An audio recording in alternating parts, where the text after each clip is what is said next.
Okay, real quickly, hope everybody's doing well. Just wanted to make a short little video to help you get through some of the stuff on deductive argument forms. I'm not going to go over all of the forms that are discussed in the textbook, but I am going to go over the two forms that the textbook uses the most and that we'll use the most in class, and to go over them in just a way to point out what you need to get from those, as well as what you need to be looking for in the other forms that you learn, at least with regard to the deductive argument forms, and then give you a couple of examples of things that I might ask you to do using those forms on an exam, and more importantly, on the short answer assignments. The arguments in the textbook that are given in the chapters, not just in the appendix where they're giving you the forms of the deductive arguments, but the ones that are used the most in the chapters, are presented basically in valid form already.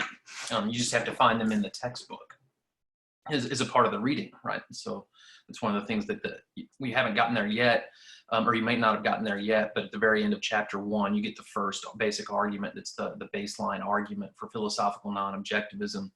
And as you'll see, it's stated basically in a valid way. And of course, valid has a technical meaning for us. So I just wanted to go over a couple of these more common forms that we'll use the most, and to give you a couple of hints about them. So as you already know, we have a basic definition of an argument that we're working with. It's not a disagreement between people, but a group of propositions trying to prove some. We have an example of that here with the Socrates argument example. We got two different types of reasoning that we've talked about. In this quick little video, I'm just going to discuss some of the basic deductive argument forms, right? And of course, we have 5 valid argument forms that are used in the text. And again, I have asterisks by modus ponens and modus tollens because those are the ones that are used the most in the textbook, and that it used the most in the course overall. But there are 5 valid forms, 5 basic valid forms that are used throughout the book. Some of these we might not encounter because I've cut out some material due to the circumstances of the semester. So let's take a look at modus ponens real quickly. And I'm going to use the cursor here. I hope you can see that on your end. I'm not quite, for whatever reason, I'm not able to get the iPad to share for some reason here, or I'd be using that with the pen. So I'll just use the cursor here and hope that comes across in the presentation. So here's modus ponens. It means mode of affirmation. It's one of the most basic argument forms. If you're a philosophy major or minor and you take a logic class, you'll recognize this is one of the basic rules of inference. In this textbook that we're using in this class, we're just going to call them basic argument forms. And so here's the example right out of the textbook.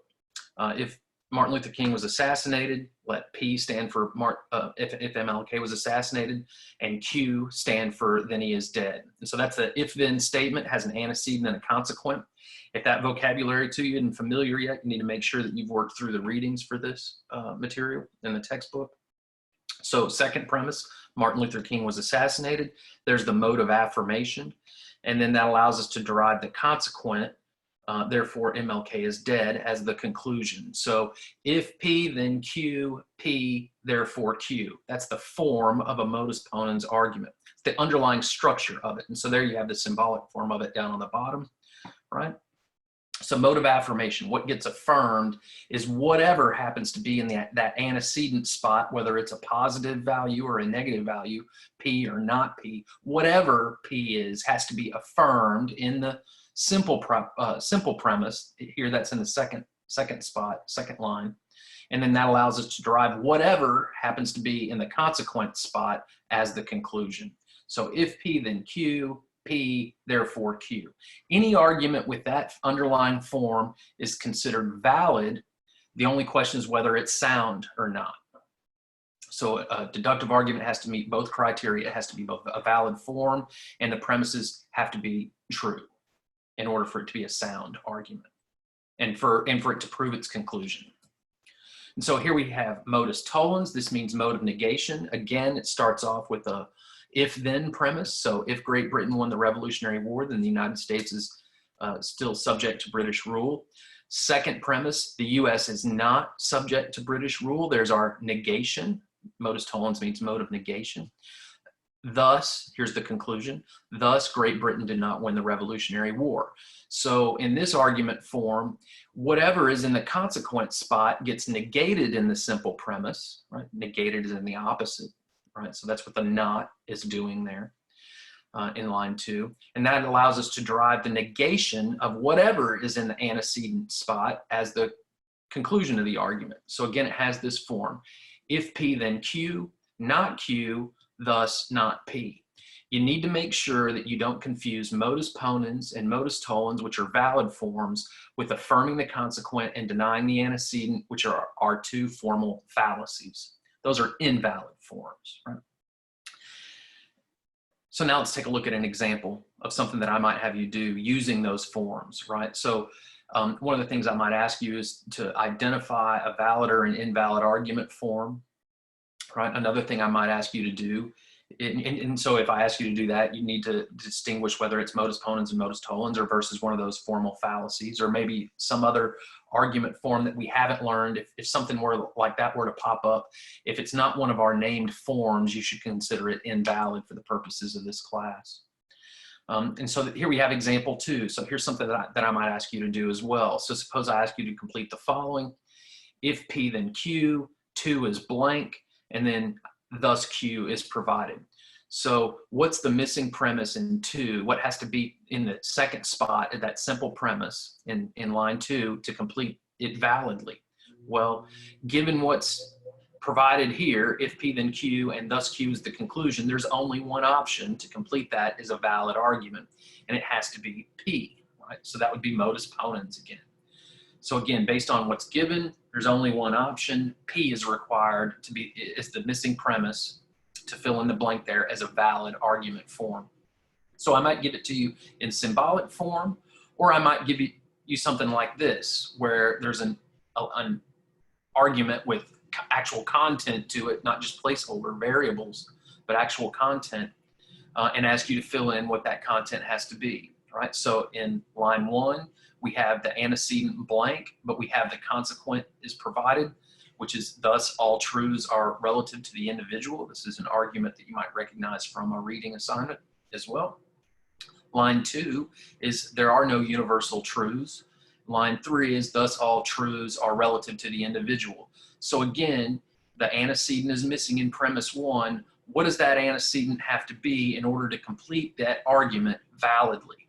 Well, again, based on what's given, there's only one option for completing it validly. So, and that is to complete it again as a modus ponens argument, and what the missing antecedent is if there are no universal truths, right? That would complete line 1 to make a valid argument form. And if you know the argument forms, if P then Q, P therefore Q, you can recognize that the Q is the consequent up here. That's also in the conclusion line, line 3. Line 2 is provided, and so you ought to recognize that as mode of affirmation, and that means that what's being affirmed is in line 2, and that would be affirming the antecedent spot, so it would be the same. So again, to complete that as a valid argument form, there's only one option. If there are no universal truths, goes in that antecedent spot of the conditional premise. And then there are other argument forms that you might see along the way this semester, but modus ponens and modus 2 are going to be used most often in what we're covering. But you might see disjunctive syllogism here, which is an either or argument. There are many different syllogistic arguments, but disjunctives, so that in fact that argument I started with, the all men are mortal argument, Socrates is a man, therefore Socrates is mortal, that's a syllogism. Here we have a disjunctive syllogism argument with an either or. So it has disjuncts instead of antecedent and consequent. So either George Washington was the first US president or Abraham Lincoln was the first US president. Abraham Lincoln was not the first US president, thus George Washington is the US president. That's the disjunctive syllogism form. And again, I might give you the symbolic form with something missing and ask you to fill that in, or give you something in with content to it and ask you to fill in that content as a valid argument form. Big constructive dilemma, we'll see this a couple of times throughout the semester. In the free will chapter, you'll see this construction. Hypothetical syllogism, I think we're skipping the chapter this semester that has that argument in it, but here we have another valid syllogism here. It has all three lines are conditional premises. It's a valid argument form. The only question is, again, whether it's sound or not. And then another final point that you need to recognize about these basic argument forms is that they can be combined to create much more complicated arguments. So if you take some of the basic forms, those 5 basic forms, you could combine those and use several instances of a single form or instances of different forms to create a larger, more complicated argument, the same way that you might have a larger, more complicated math problem. Right? So here we have a 2-stage argument. Again, the baseline argument for philosophical non-objectivism that you'll be looking at the end of chapter 1, it's a multiple stage argument as well.